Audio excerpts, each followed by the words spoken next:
Okay, going back to Sherry Tenpenny, I want you to finish up with what's in the vaccines, what they admit it can do to you, even in the inserts. You were getting into some of the more horrible side effects, which we know are the actual effects.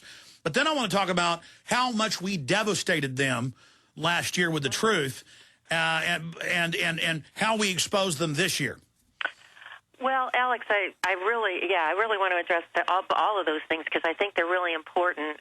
All of the flu shots have different amounts of ingredients in them, and if people go to my website, it's drtenpenny.com, and click on the tab that says Forms, a lot of these things are available for free for all of your listeners. That they are downloadable PDF files that have all this documentation about what's in the flu shot, the comparison, how few flu deaths actually happen compared to pneumonia. There are PDF files up there looking at the pertussis outbreak that happened in California and how few deaths actually happen from pertussis. All of those are available for free downloads that people can print out and hand out to everybody they know from drtenpenny.com, and just click on the Forms button. But one of the things that people rarely talk about, and I've done a whole presentation on this, is the connection between the latex in the stoppers of the vials, not only of the flu shot, but of all of the other vaccines, those stoppers, the tops of those stoppers that they push the needle through in order to pull the vaccine solution into the syringe. They are latex. And on the package insert, it says that many people have susceptibility to having severe allergic reactions and even anaphylaxis from that little bit of latex that comes from that stopper. Now, here's the really important part, is that they have had a synthetic, neutral, non-allergenic stopper, a medical-grade stopper available to be using in these vaccines for 62 years, Alex. For 62 years, there has been a safer product available that they have not used, and only about half of the vaccines now have synthetic stoppers. The other still have latex in the stoppers. Well, Doc, that's like bisphenol A. They've had hundreds of different, really thousands of different plastic combinations that don't leach estrogen mimickers, which they now admit are reducing men's fertility, making women, hyperhormonal, accelerating breast cancer. That's now all admitted. So we know what these different plastic compounds can do. Yeah, when I started looking into this latex rubber stopper thing, I thought that what I was going to find was that the serious reactions were coming from the synthetic stoppers. It isn't. It's from the latex stoppers. But what's really important to me is that people need to, if you're going to get a flu shot, or if you know any of your neighbors or anybody else that you know that is going to get a flu shot, it's really important to ask your doctor who's ever going to be injecting you. You want to see that package insert. You want to make sure that you're getting a mercury-free flu shot, because in the multi-dose vials, they still have mercury. You want to make sure that you get a stopper that doesn't have latex in it. You want to get the smallest amount of dose that you can possibly get away with. And I think that once people download these things and they hand them out to their friends and neighbors, and once people start seeing it, it goes to your second point, Alex, and what a great job you did and I did and Pandemic Flu Online and a lot of other people did last year to getting people aware and to have the lowest injection rate ever, that they had to burn $450 million worth of flu shots because they all expired. And Sherry, let me stop you. Again, this isn't about being on a power trip. It's an incredible responsibility. The millions of people that listen to what you have to say on the hundreds of talk shows you do, including national television, on the millions of listeners and Infowars.com and PrisonPlanet.com readers that I have, that we were able to expose it from the beginning. We told people the reactions it was going to cause because it was on the insert that it would do this.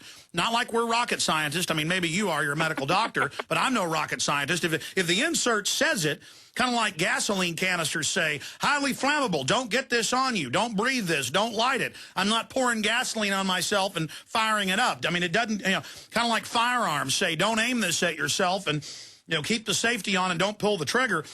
I can read those inserts and I can understand what's happening, but to realize just the huge effect that our listeners had, that you had, that all of us had, that we're very close to beating these people And that's why they're really turning the heat up this year to try to break our will and force us to take these and force people through color of law to take them.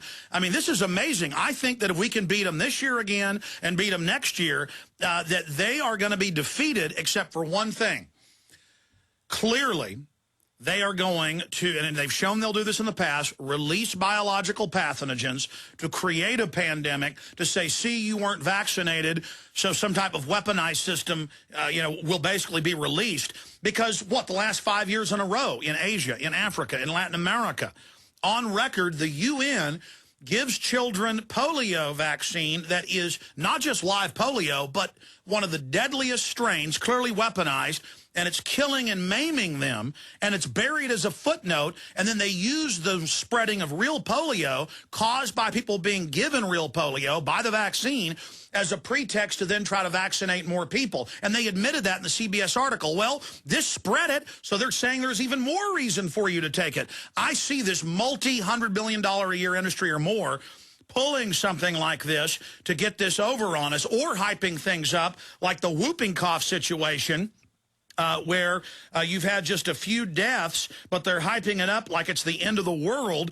And then if we look at the flu shots last year, they hyped up a lot of deaths that weren't caused by the flu. I wonder how many of these really weren't caused by whooping cough. Well, that's really true. I want to comment about what you just said. The CDC came out with a retraction paper. They're not calling it a retraction paper, but it kind of is. You know how every year, for as long as you and I have both been doing this, the mainstream news says, oh, yes, 36,000 deaths per year from the flu, blah, blah, blah. 36,000 deaths, 36,000 deaths. Well, this year the CDC's come out with a paper, and they've done the same analysis on their own data that I've done on their data and have published in my new DVD on the flu. And what they said was, yes, in all of the years, on average, there's about 2,300 deaths in people 19 years of age of older, and 140 deaths in people 19 age and younger. So that's the total amount of flu. So it isn't anywhere close to 36,000 deaths. And then when they look at the overall range of the number of incidents of people who've died from the flu since 1976, their ranges that on an annual basis, it can range from somewhere from 3,300 people may die up to 49,000 people may die. I mean, what kind of a range is that? And even some of the people from the CDC are saying that it's absolutely irrelevant and it means nothing. And from a year-to-year basis, they really don't know. But they know on average less than 2,300 people over the age of 19 die per year from the flu, and less than 140. Now, they cannot justify by their own numbers giving children starting at 6 months of age flu shots every single year when there are fewer people that die from the flu that are under 19 years of age than die from car accidents, that die from bicycle accidents, that die from drowning. Well, that's like Gardasil. That's like Gardasil. You might have 3,000 deaths a year from cervical cancer of 300 million people, half of those being women, so 150 million here in the United States. And I read the medical literature. They're almost always rundown prostitutes, drug addicts, people with AIDS, people who've survived cancer, people who have diabetes. Same thing with the flu numbers. And then they admit on the insert that this can kill you, this can hurt you, and this may not even protect you from the papillomavirus. Yeah, the way that there are over 100 different strains of papillomavirus. There are 6 strains that are between 6 and 8 strains that tend to be more carcinogenic. There are only 2 strains that are in the Gardasil vaccine for HPV, for cervical cancer, strain number 18 and number 16. I just read a new report that came out last week that said that if strain 16 is persistent, you'd have an increased risk of cancer down the road. Well, more than 90% of people, when they get HPV, it comes and goes. So when they say is persistent, does that mean more than 2 years or 5 years or 7 years? The numbers are such a big And there's also cervical treatments. I mean, if they find that you have it, they go in and clean it up, and that knocks the risk out. Well, better than that, Alex. It's been my experience in my practice here in Cleveland, Ohio, that if women have positive HPV, that I really believe, and it's been our experience, that it's a nutritional deficiency disease. And when we clean up their diets and we get them on high doses of vitamin D, get their vitamin D levels up to 80 by blood tests, put them on vitamin A, use some other types of supplements, and in women over the age of 40, use some natural progesterone, it goes away on its own. So and we have almost 100% of the time. Well, that's what all the studies show. These are run down, I'm sorry to say it, but mainly crack whores. Well, and maybe not all of them. No, I'm saying a large percentage from other medical doctors we've talked to have said cancer survivors, really sick people, or folks living on the street who aren't eating good food. Yes, and so it goes back to my point of that persistent HPV infections are a nutritional deficiency disease. And if you clean up your diet and do the right things for your health, that will go away and doesn't become a problem in almost everybody. So back to what you were saying about pertussis, the numbers of pertussis, I mean, we had that big, I'm sure, you talked about it a lot. I've talked about it when it was all happening in California, that you get a few cases of pertussis and everybody goes into hysteria.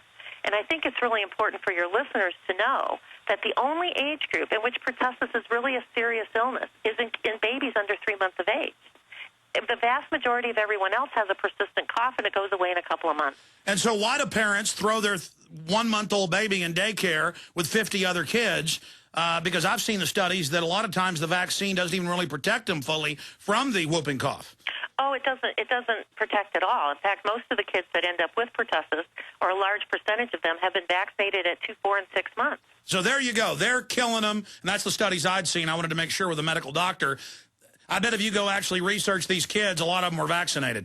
Yep, and I want to just give you one statistic. There's lots of them out there, and again, if you went to drtenpennygot.com and clicked on forums, you can download these PDFs and see them for yourself. In 2007, there were 10,454 reported cases of pertussis nationwide. Confirmed cases of pertussis. There were 10 deaths. If we vaccinated over 10,000 people and had 10 deaths from the vaccine, they would say that was statistically insignificant. But if we have 10,000 cases of pertussis and 10 deaths, it's a national emergency, and they're going to call it an epidemic. So they twist these numbers and use them however they can to incite fear in everybody. That's right. We have massive death, miscarriages, brain damage, narcolepsy, people developing permanent epilepsy from the vaccines, admitted, just the H1N1 alone. Every other major vaccine, same story, or even worse. We know it's doing it, and they're like, it's insignificant to have 3,500 miscarriages. It's insignificant to have tens of thousands developing Guillain-Barré. It's insignificant to have tens of thousands developing epilepsy from brain inflammation. But one person dies of pertussis. It's the end of the world. See you anti-vaccine kooks. You all need to go to jail. That pretty much sums it up.